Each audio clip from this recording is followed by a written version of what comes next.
RTL Matin. Avec Julien Cellier. Un air d'Amérique. Et l'édition spéciale continue, 5h40 sur RTL. RTL avec vous pendant cette crise du coronavirus. Crise chez nous, mais crise mondiale. On va partir tout de suite aux États-Unis rejoindre notre correspondant à New York, Philippe Corbet. Bonjour Philippe. Bonjour Julien, bonjour Marina, bonjour à tous. Bonjour Philippe. Vous voulez nous parler ce matin d'une étude absolument inquiétante sur la mortalité potentielle du virus aux États-Unis. Oui, je peux vous dire que c'est un rapport qui a impressionné le président Trump et qui explique d'ailleurs le changement de ton radical qu'on constate ici depuis lundi. Il a vraiment endossé le costume de chef de guerre, puisque lui aussi, comme le président Macron, parle désormais de guerre. Depuis qu'il est président, on ne l'avait jamais vu avec un ton aussi grave. En quelques jours, le changement est spectaculaire et la Maison-Blanche laisse entendre que c'est un rapport de chercheurs britanniques qu'a reçu l'équipe du président ce week-end, qui a amené Donald Trump à vraiment prendre la mesure du péril qui guette le pays le plus puissant du monde. C'est une étude qui fait des simulations d'impact en fonction des politiques publiques prises aujourd'hui. En fait, des mesures de restriction. Fermeture des écoles, par fermeture des écoles, confinement, pas confinement. Alors je préfère vous prévenir, ce que je vais vous dire est un scénario catastrophe, c'est-à-dire le grand pic de la courbe, si vous avez vu ce graphique ces derniers jours, et c'est dans l'hypothèse où aucune restriction de regroupement n'est prise, mais des restrictions de regroupement ont été prises. Selon cette étude, le coronavirus pourrait tuer dans les prochains mois jusqu'à 2 200 000 personnes rien qu'aux États-Unis. C'est considérable, c'est énorme.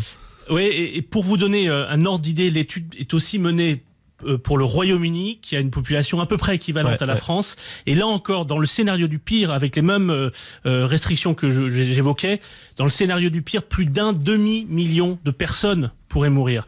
Les auteurs préviennent au passage que le seul moyen d'éviter une mortalité aussi massive, ce sera de maintenir des mesures strictes de confinement et pendant une longue période, pas seulement quelques semaines. En fait, selon ce rapport cité par le New York Times, pour freiner l'épidémie, il faudrait des restrictions drastiques sur le travail, l'école et toutes les fréquentations sociales jusqu'à ce qu'un vaccin soit disponible, ce qui pourrait prendre, on nous dit, 1 an, 18 mois. Donc imaginez que ce que nous vivons là pourrait s'installer dans la durée.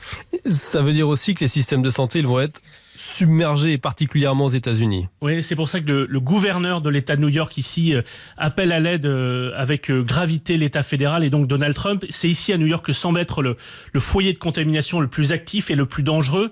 Le gouverneur a obtenu du Pentagone de construire sans attendre des hôpitaux de campagne.